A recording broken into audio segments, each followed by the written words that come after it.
Buenos días. Yo también quiero empezar agradeciendo a Luis y a César y a todos los que habéis organizado este simposio de discusión, el haberme invitado. Y también agradecer el que me dierais el tema abierto. Luis me dijo que hablara de los documentos y que lo orientara como me pareciera a mí. Y en realidad he de decir que vuelvo a la documentación pelagiana después de bastantes años de haberla estudiado y manejado, por supuesto. Lo que pasa que a mí me pasa, como a casi todos, que cuando tratamos de hacer un análisis histórico y asumimos y tomamos o partimos de un documento pelagiano, siempre decimos, bueno, está copiado en el 12, es falso, por lo menos está la iglesia o la información sobre una iglesia, un patrimonio de un monasterio, los límites de un territorio, por lo menos hay que decir que son anteriores al 12. Eso me parece que es una pereza. Yo llamo en algún momento del texto una pereza de carácter metodológico que hay que superar. E intenté, con bastante esfuerzo, en estos meses anteriores, releer de nuevo toda la documentación pelagiana para intentar ir más allá. Recuerdo que hace años, no sé si 3 o 4 años, Luis me había dicho, llegaba a Oviedo y trataba de hacer algún trabajo de estratigrafía muraria, y lo primero con que quería empezar a trabajar era con una lista de iglesias. Dijo, ¿cómo es posible que a estas alturas no tengáis una lista de iglesias, de monasterios hechas y más o menos a partir de las cuales se pueda trabajar? Yo dije, mira, el único libro así que trata algo de esto es un libro publicado recientemente, A la búsqueda del prerrománico perdido, de Monje Calleja, pero no hace más que extractar los documentos, los da todos por buenos y ya está. Para mí fue aquello un pequeño reto, intentar ir más allá de los textos falsos del pelagiano y ver si hay detrás de ellos noticias que se puedan rastrear e intentar fijar con límites cronológicos más seguros. Y fue lo que intenté hacer en este trabajo mío. Todo el mundo sabe que en Oviedo casi todos los documentos importantes están copiados en este códice. Para empezar esta exposición mía, yo les contaré una anécdota.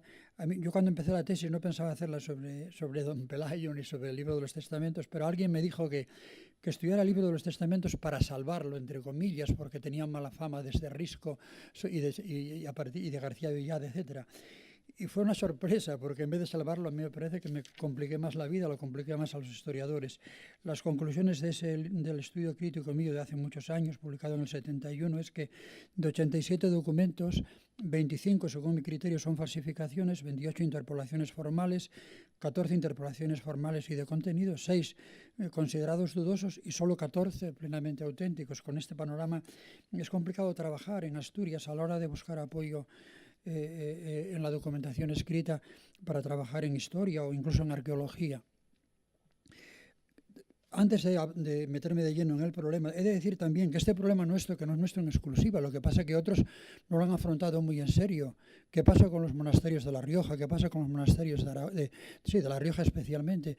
La mayor parte de San Millán de la Cogolla, Oña, etcétera, hasta el año 1000 son prácticamente todos falsos. En la colección de León están saliendo muchos falsos y tendrían que salir más si se estuvieran a fondo. ¿Qué pasa con los tumbos leoneses y castellanos? Pues que también tienen muchos documentos que están interpolados. Yo a mi colega y amigo Hermelindo Portela siempre le digo que pida a alguien que estudie la crónica, la historia compostelana del bueno de Gelmírez, pero que no se limite a hacer una buena edición crítica, que estudie a fondo los textos que es imposible que en la historia compostelana Calixto II hubiera hecho no sé si 35 o 40 documentos en un periodo de tiempo tan corto. Yo estoy casi seguro, no lo estudié, pero sospecho que hay más de la mitad son falsos. O sea que en ese sentido el problema para quien trabaje sobre documentación es un problema general. No se trata de tener buenos textos, que los tenemos ya bien leídos, etcétera, sino de estudiar sus contenidos. Y bueno, esa tarea me la propuse yo a mí mismo a la hora de hacer este trabajo sobre documentación escrita y prerrománico. He acotado las fechas de la documentación. Me paré en el año 950 para que en cierta medida hubiera una equivalencia entre prerrománico y Alta Edad Media. Ponemos 950 como punto de llegada, más o menos. Y trabajé sobre todos los documentos que se encuentran en este periodo. Mi trabajo tiene dos partes. Hay una primera parte que trata de ver esos listados, entre comillas, de iglesias y monasterios anteriores al 950, de documentación no pelagiana, Y una segunda parte donde hago lo mismo con la documentación pelagiana, o sea, hago una distinción radical. Y todas esas listas de iglesias y monasterios van en un apéndice que son unas 20 páginas aproximadamente. Entonces, la famosa lista, buena o mala, aproximada o cierta, rigurosa o aproximativa, Luis Caballero puede disponer de ella a partir de ya, por así decirlo. Bueno, ¿cómo trabajé? Pues en la primera parte leí la documentación, como digo, no pelagiana. Traté de analizar primero, hay un primer apartado donde intento hablar de la documentación arqueológico-epigráfica. Cogí todas las noticias epigráficas, tenemos dos espléndidas ediciones, aquí ya se citaron, de García de Castro y de Diego Santos, sobre la epigrafía. Y bueno, y a estas alturas hay muchas noticias, muchas informaciones sobre trabajos arqueológicos que también hay que incorporar, por supuesto. Entonces, partiendo de esa doble fuente de información, he elaborado mi primer lista de iglesias, que voy organizando y ordenando cronológicamente por periodos de 50 años para intentar ver en esa periodización una cierta diacronía progresiva, un cierto ritmo, diríamos, de construcción. Todo el mundo sabe que estamos hablando de aproximaciones. Cuando la primera vez que aparece una iglesia, claro, si es una inscripción fundacional tenemos una fecha decisiva, pero si no es fundacional, por ejemplo, es de tipo funerario, solamente es aproximativa. O si aparece en un documento, por ejemplo, auténtico, el documento es punto de llegada, pero nunca punto de partida. Por lo tanto, esta clasificación primera que yo hago, lógicamente es una clasificación que hay que tenerla en cuenta, sí, pero hay que cogerla con cierta reserva y con esas precauciones normales de este trabajo de documentación. Bueno, la primera, como digo, la primera serie, el primer conjunto de iglesias, que son exactamente 41, corresponden a esta documentación indudable que son la epigrafía y los trabajos arqueológicos. Más o menos los mapas van poniendo por años. Llama la atención en la simple presentación de estos mapas como fechas importantes son a partir de Alfonso I y luego con Alfonso II es un punto interesante, y después ya Alfonso III y por supuesto ya el siglo X. Yo creo que reflejan perfectamente que hasta la época de Alfonso I, pasado ya el reinado de Alfonso I, la realidad de iglesia o de cristiana en Asturias era menor de lo que se dice, de la que se imaginan las crónicas, cuando se dice por ejemplo, en la época de Alfonso I.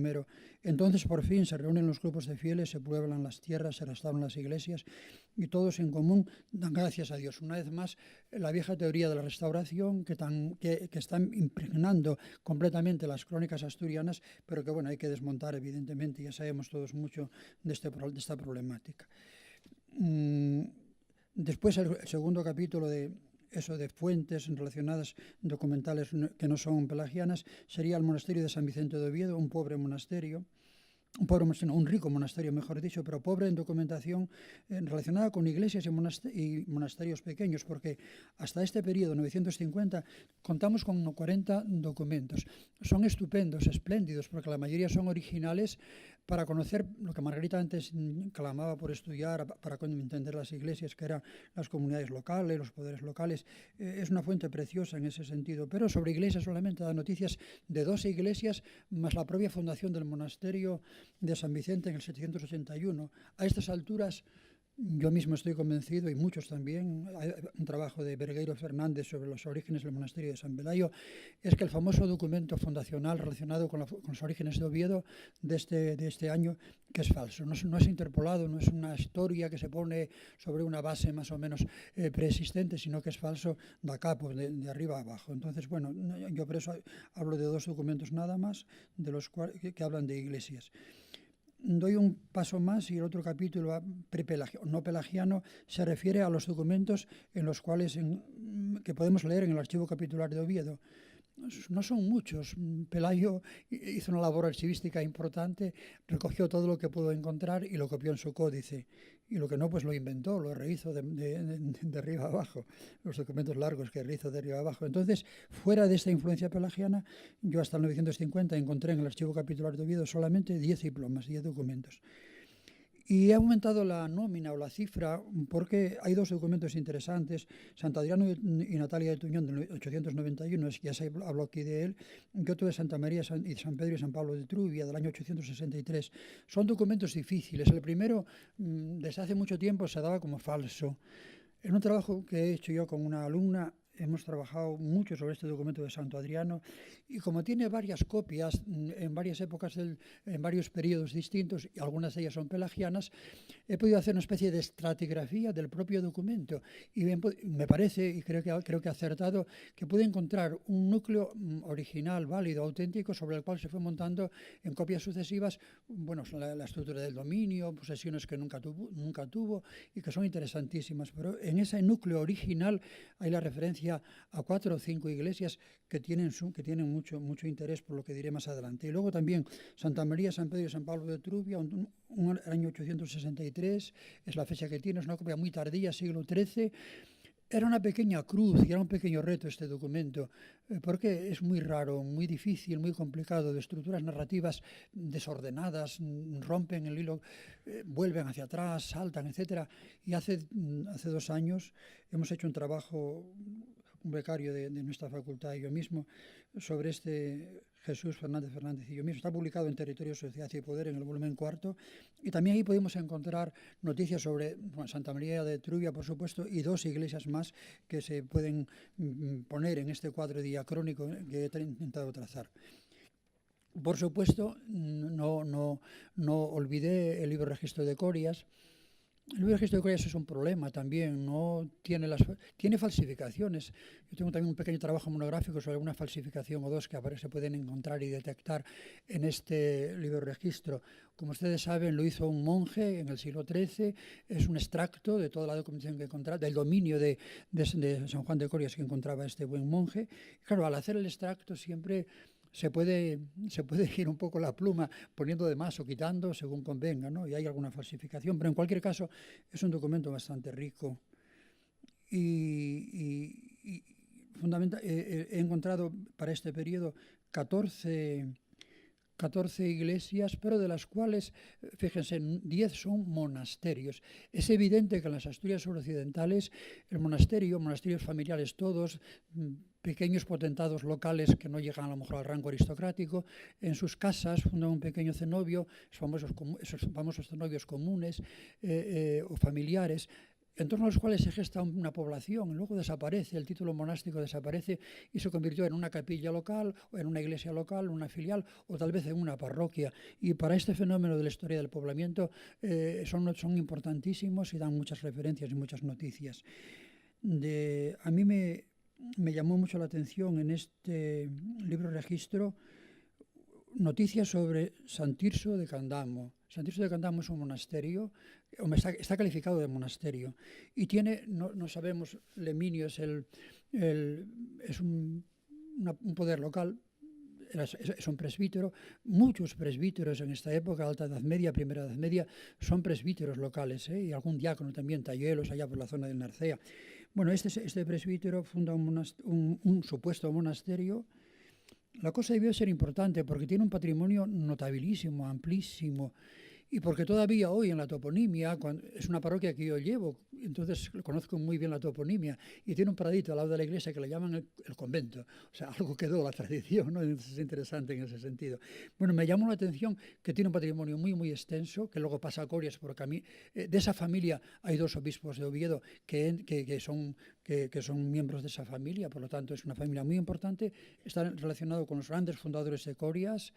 San Juan de Corias tiene una gran monografía, pero está hecho todavía, falta la idea del poder de las familias del 11 poderosísimas que hay en Asturias, y una es esa, y no la autora, que en paz descanse porque murió hace algún tiempo, era compañera nuestra del departamento, Elida García, hizo un gran estudio sobre este cenobio, pero le faltó la idea de lo que es una familia aristocrática, por qué ha creado un monasterio, por qué trata de aglutinar poderes que tiene por medio Asturias, más poderosa que los propios obispos de Oviedo, que eran los señores más poderosos de la época. Estamos en el siglo XI, que falta un discurso más. En cualquier caso, a mí me llamó profundamente la atención este San Tirso de Candamo, tengo dificultades con él porque hay otro San Tirso de Cangas, que está al lado de Cangas, y a veces pienso que este autor que hizo el registro, confundió los dos San Tirsos, los dos monasterios.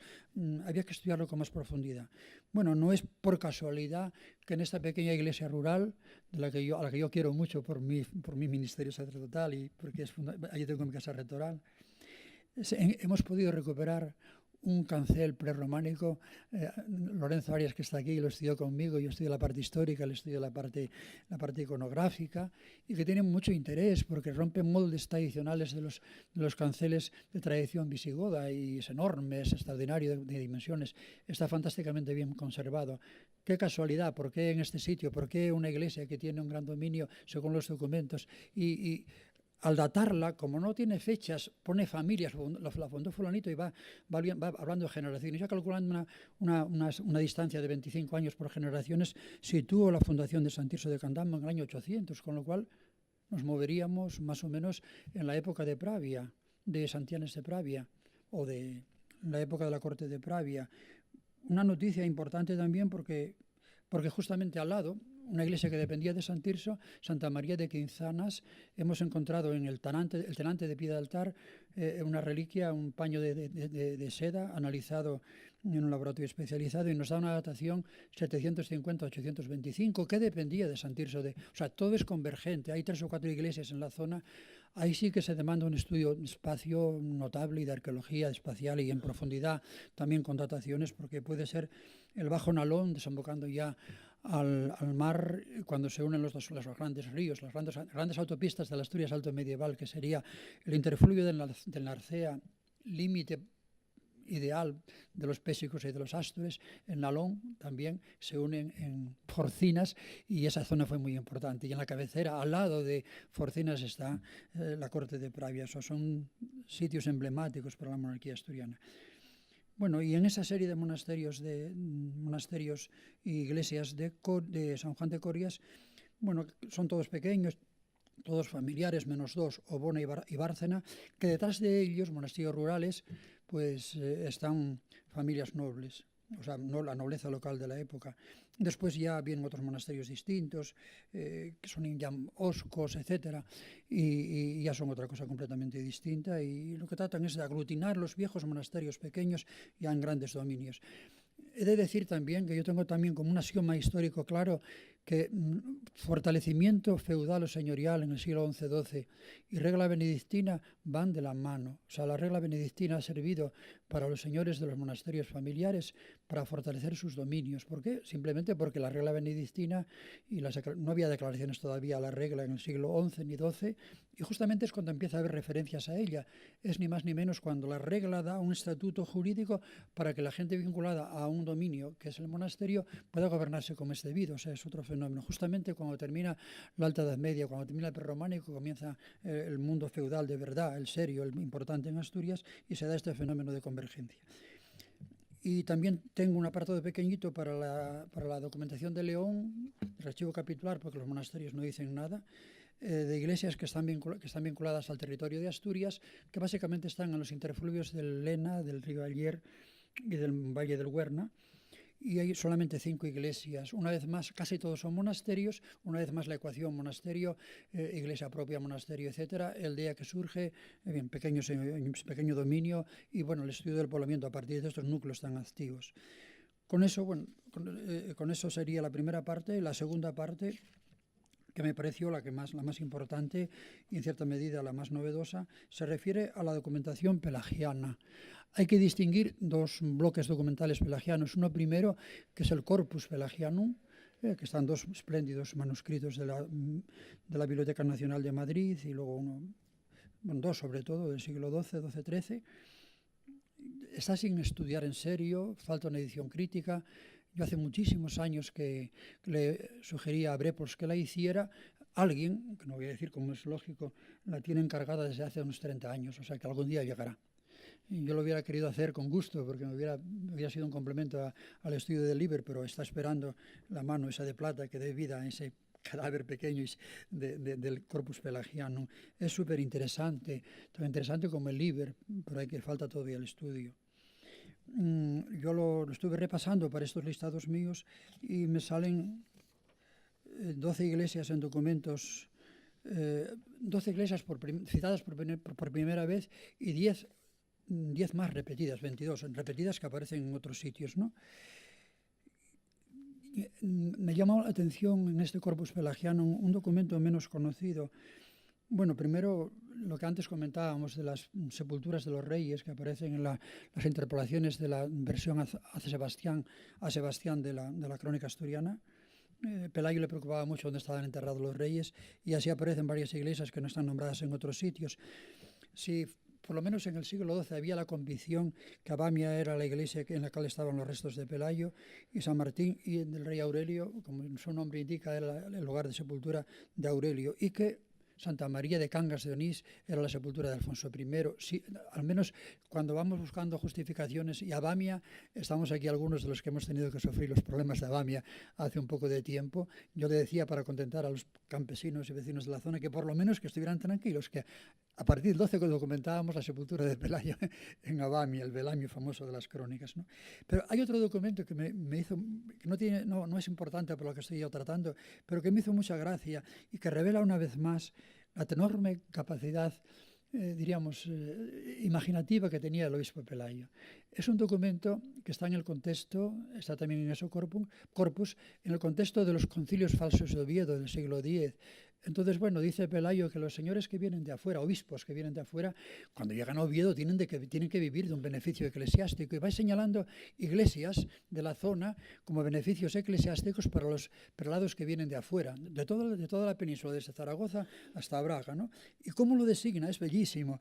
O sea, va juntando parroquias todas cerca de Oviedo para que pudieran fácilmente ir por la mañana a las sesiones conciliares, y estoy bromeando, y por la tarde volver a su casa, ¿no? Entonces todo está muy cerquita de Oviedo, en la zona de Llanera, etc. Y va juntando las parroquias, va juntando los obispos por sedes episcopales. Los gallegos, 3 gallegos, una iglesia, 2, o sea, Lugo y Orense una, Braga, Tui, Vigo otra, etc. Y todas así, con un cuidado y con una finura que llama mucho la atención, ¿no? También Zaragoza y Calahorra van juntos, esos los lleva a Santa María de Solís, Tarazona y Huesca van a Santa María y San Miguel del Naranco, Salamanca y Coria en Cáceres van a San Julián, que es insuburbio Beti, que me llamó mucho la atención, y lo digo como un poco como desahogo personal y satisfacción, porque yo a Pelayo lo quiero mucho por su capacidad que tiene y su enorme finura. Bueno, y ya esto es tampoco tiene demasiada importancia, son curiosidades, y ya un poco lo final. El contenido fundamental de mi trabajo se refería al estudio, a la relectura, a intentar encontrar detrás de los documentos falsos pelagianos, encontrar criterios para tratar de medir en cierta medida su antigüedad, más allá de la pura vagancia metodológica que decía antes. Bueno, son anteriores al siglo XII porque están en un códice del siglo XII y son falsos. Se puede decir más. Bueno, en primer lugar hice los listados correspondientes con mucho cuidado. Por ejemplo, me han salido en total 368 títulos de iglesia y títulos monásticos, que son muchos, y hay unos 70 títulos monásticos, que es una proporción más o menos razonable y adecuada, teniendo en cuenta cómo son las cosas en este periodo de tiempo. Entre los documentos hay muchas repeticiones, sobre todo entre el de Frola II del 912 y falso, y el de Ordoño II 921 falso, hay muchas repeticiones. Yo creo que eso, como digo, he intentado releer minuciosamente estas falsificaciones. Mantengo las falsificaciones, creo que acerté en el diagnóstico, no me arrepiento de ninguna de ellas, ¿no? Y también les cuento una mini anécdota. Yo cuando llegué a estudiar el Libre Testamentorum y terminé la primera redacción manuscrita, entonces escribíamos a mano, no había, o a máquina, no había todavía ordenadores, me asusté de los resultados, por lo negativos que eran. Yo que había hecho ese estudio para defender al Libre y me encuentro con más falsificaciones de las que esperaba. Hice una segunda relectura crítica de mí mismo y todavía conseguí sacar algún falso más. Y a la tercera, que fue la definitiva, que fue la que presenté en la tesis presentada en Roma, me parece que cayó alguno más. O sea que en ese sentido fue dura la relectura de mis propias conclusiones, ¿no?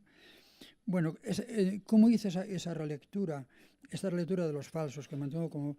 Yo he visto en primer lugar que el escribano, el que confeccionó, más bien el que confeccionó, sea quien fuere, escribano, notario, el propio Pelayo, quienes les ayudaron, cómo hizo este trabajo. Conocía maravillosamente bien la geografía asturiana, los accidentes geográficos, los ríos, todo lo conocía espléndidamente. Y fue articulando a partir de esos parámetros o referencias el contenido de los documentos, los falsos, e incluso pues, algunas falsificaciones también sabemos cómo las interpolaciones sabemos cómo las hace. Criterios que yo he manejado. ¿En qué contexto va enumerando? El primero, ¿en qué contexto va enumerando las iglesias o los monasterios? Puse la relación de las iglesias con las vilae. Todo el mundo sabe que la vila, bueno, es una manera de denominar los antiguos pagi, etcétera, romanos, centros de poder poblacionales romanos, y luego se utiliza en la Alta Edad Media. Que luego pues desaparece y se convierte en otra cosa bien distinta en el siglo XIII, XIV, cuando son las capitales de las polas asturianas. He visto una gradación, estaba seguro ya previamente de un esquema que lo pude deducir del libro de San Adriano y Natalia de Tuñón. Bueno, hay que distinguir vila, una población, vila con topónimo, vila con eclesia, eclesia con vila y finalmente eclesia. La gradación es la siguiente: cuando encontramos una población solamente con el nombre de vila, hay que empezar a sospechar que es una población bastante antigua. En segundo lugar, si aparece vila con eclesia, bueno, la antigüedad es relativa. Si aparece la iglesia con vila, hemos avanzado en el tiempo. Y si finalmente aparece solamente la iglesia, eso quiere decir que el contexto de referencia para nombrar un poblamiento de vila prácticamente ha quedado ya fuera, y que la iglesia ha asumido la virtualidad o la funcionalidad de denominar esa población, ese espacio. Eso yo pude deducirlo del análisis de ese documento de San Adriano y Natalia de Tuñón, porque tengo varias redacciones del mismo en el tiempo, entonces comparándolas unas con otras me da esa articulación. ¿Qué hace Pelayo? Bueno, en general predominan mucho las iglesias solas. Eso quiere decir que en los listados de iglesias de los falsos pelagianos son puros listados que él se inventó o quien lo hizo sobre la mesa. Pero hay una serie de iglesias que son eclesia con vila o vila con eclesia. Yo las tengo enumeradas, sé cuántas son, que no voy a cansarles con ello. Entonces, a la hora de encontrar, yo aquí tengo muchas citas que omito porque tengo que llegar al final, aunque sea un poco a prisa. César me dijo que llegara, pero quiero llegar. Entonces omito todas las citas, ¿no? Después, otro de los criterios que utilizo es una denominación de iglesia o monasterio con la expresión final, cum terminis suis antiquis. Evidentemente que puede ser una mera fórmula diplomática sin contenidos, pero muchas veces los terminis suis antiquis, es el segundo criterio, los llena con contenidos y los va diciendo. Entonces, cuando encontramos, y no leo ningún texto por abreviar, los tengo aquí unos cuantos, una serie de límites antiguos con un latín completamente distinto al latín de la Cancillería pelagiana, que lo conocemos a estas alturas, conocemos cómo se escribía, cómo era el latín de la Cancillería de Pelayo, lo conocemos perfectamente porque hay una tesis doctoral sobre eso, ¿no? Entonces, cuando vemos una iglesia con terminus suis antiquis y con límites, automáticamente estamos pensando en una iglesia muy antigua que nos da pie para pensar que o es de la fecha del documento o es mucho más antigua, del siglo XII. El latín da pie para pensar en eso. Y bueno, hay muchas que... Y esto ocurre casi siempre y sistemáticamente con los monasterios. Una iglesia que se llama monasterio, en todas las pelagianas, en todos los documentos pelagianos, cuando cita los términos, los cita siempre. O sea, el monasterio nunca menos en una sola ocasión, de las 70 y pico que contempla Pelayo, solamente en una ocasión un monasterio aparece sin términos y sin dominios. En las demás siempre sin términos y dominios, con lo cual estamos hablando de algo que diferencia a los monasterios de las simples iglesias. Y eso tuvo que autocorregirme yo, porque dije más de una vez, escribí no sé dónde, en alguna ocasión, que iglesia y monasterio en Asturias en el siglo IX y X eran sinónimos. Probablemente no lo son. Probablemente hay un contenido superior en cuanto a dominio y en cuanto a riqueza y capacidad o funcionalidad eclesiástica de un monasterio sobre la iglesia. Hay algunos, bueno, si tuviéramos tiempo leeríamos, y por la tarde de ocasión pues lo leeremos, ¿no? Tercer criterio que yo utilizo, cuando en un documento se incluye una iglesia o un monasterio la mitad o la cuarta parte, automáticamente estamos pensando que eso depende de otra fuente antigua preexistente, porque no van a ser tontos los notarios de Pelayo para poner la mitad, porque no la pone entera, como es lógico. Entonces, si la pone a mitad es que está copiando de algún sitio que había algo. Por lo tanto, hay una fuente que hay que tenerla en cuenta y eso revela una cierta antigüedad. Criterio negativo, que a veces cuando habla de con terminis suis antiquis, va a ponerlos y se olvida de ellos. Y siguen 2, 4, 6, hasta 20 líneas en blanco. ¿Qué pasó? que en este caso está inventando, y como no tiene a mano, no tiene un documento a mano para poder copiarlos, evidentemente que los deja en blanco para tal vez algún día rellenarlos. El Liber Testamentorum está lleno de estos espacios en blanco. Hay que tenerlo en cuenta. Hay una cosa que lo digo así de pasada, que me llamó mucho también la atención. Por ejemplo, en el Falso de Ordoño I del 857 no tiene ninguna línea en blanco, y son dos documentos, uno que se refiere a Asturias y otro que se refiere a Cantabria. Yo creo que ese documento está hecho sobre otro anterior, sobre otra fuente original anterior. No está hecho, diríamos, artificialmente sobre una mesa de escritores. Está hecho sobre un documento anterior y hay que tenerlo en cuenta y respetarlo más. Sin negar la falsedad diplomática, detrás de eso hay un contenido que hay que tener en cuenta como un contenido de carácter, vamos, que habla de antigüedad mucho más anterior al siglo XII. Otro criterio también importantísimo, que tiene una valencia, una importancia de tipo social para entender las comunidades locales, los poderes locales, etcétera. Se refiere a una serie de citas, cuando habla de iglesias y de monasterios, relacionadas y circunscritas en territorios. Los conocen muy bien los territorios asturianos, no insisto en ellos, tampoco pongo ejemplos para abreviar, pero cuando Pelayo habla de un territorio, lo delimita perfectamente bien y en él incluye algunas iglesias. Uno está pensándose con toda seguridad de que Pelayo sabe lo que dice y no lo inventa a sus trabajadores, sino que depende de una fuente también. Otro criterio a tener en cuenta a la hora de valorar la antigüedad de una iglesia o de un monasterio.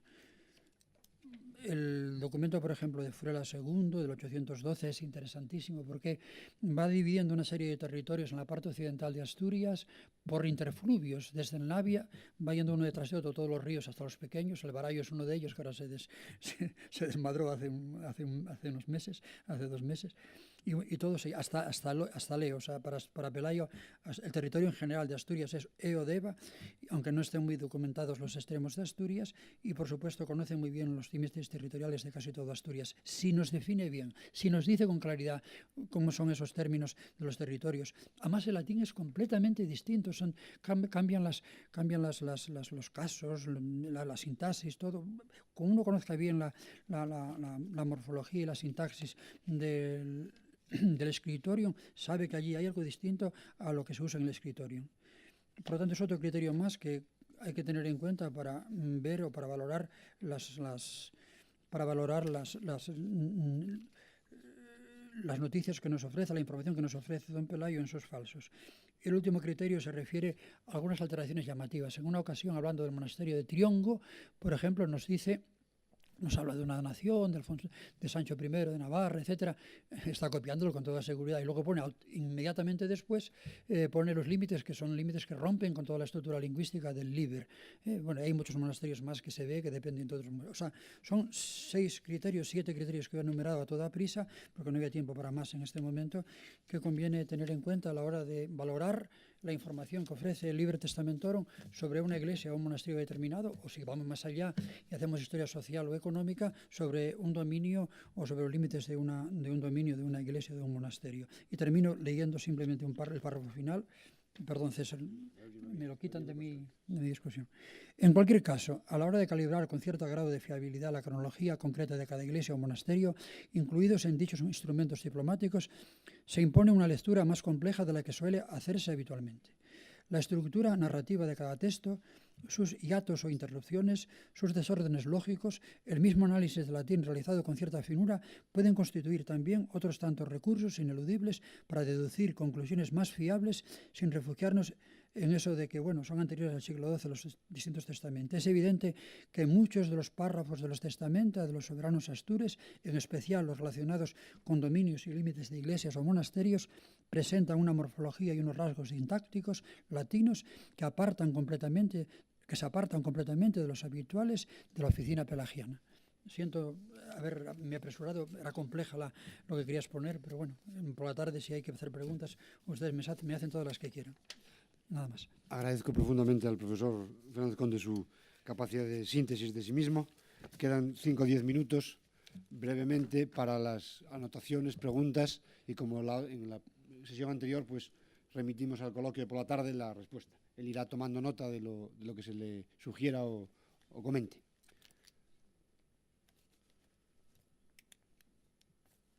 Luis Caballero.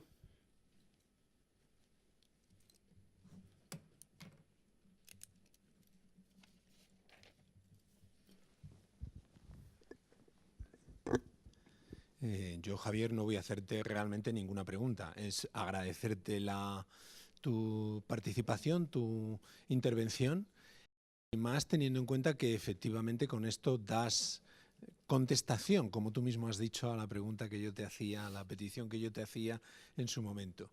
Yo disfruté mucho cuando redacté la parte de Tuñón del libro que acabo de hacer, con tus 2 artículos sobre Tuñón, tuyo y de tu discípula. Me parecía que era un modelo de análisis de lo que se debía de hacer, de lo que habría que hacer. Y creo que este artículo tuyo, que este trabajo tuyo, sin ser yo experto evidentemente en tu tema, puede ser también un trabajo modélico y a tener muy en cuenta, ¿no?, de ahora en adelante. Enhorabuena y gracias. Gracias, Luis. No hay preguntas. ¿Una intervención más, Julio?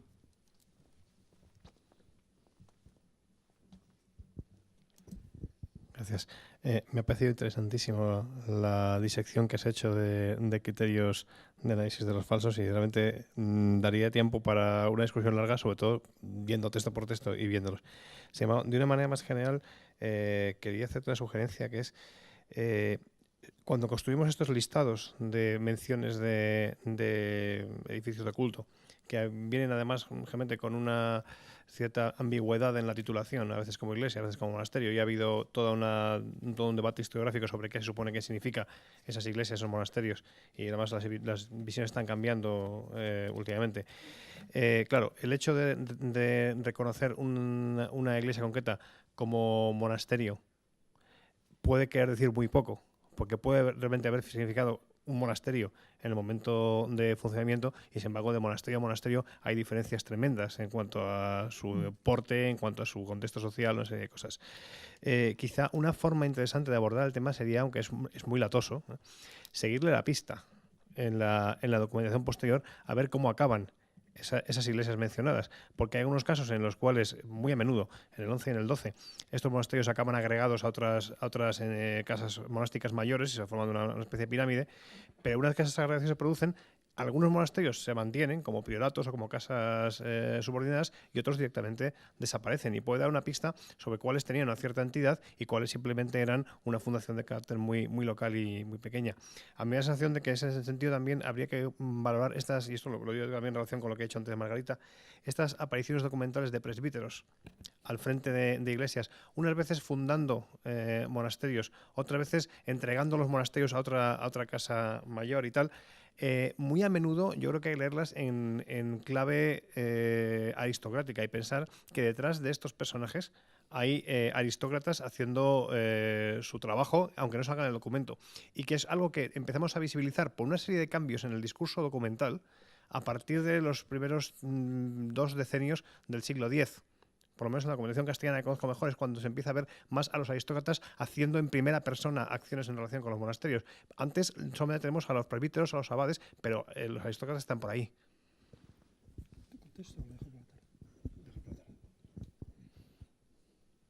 ¿Alguna otra intervención? Margarita.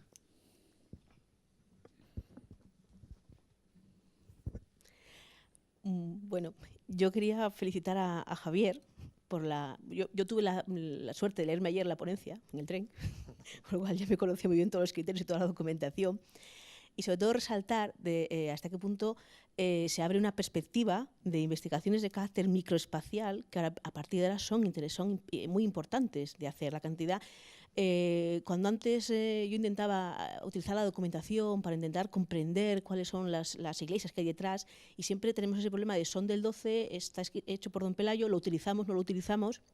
Sin embargo, empiezan a haber unos criterios que pueden ser muy interesantes, y abundaría más, lo comentábamos ayer, cuando se hacen esas descripciones toponímicas tan precisas, En otros casos se ha visto, parece, que la toponimia cambia mucho a partir del siglo XI o más a partir del siglo XII. Los topónimos de época anterior, del siglo X, no aparecen, no se documentan hoy en día. Y sí siempre los del siglo XII. Parece que esa reestructuración que se hace es la que perdura hoy en día en la toponimia, que podría ser también un criterio a la hora de analizar microespacialmente esas delimitaciones territoriales que se hacen de los monasterios, de las iglesias, de las grandes propiedades, para intentar deslindar los que son de época anterior y los que son de época posterior. En Asturias. ¿Alguna intervención más? Y entonces agradecemos nuevamente la colaboración del profesor Fernández Conde.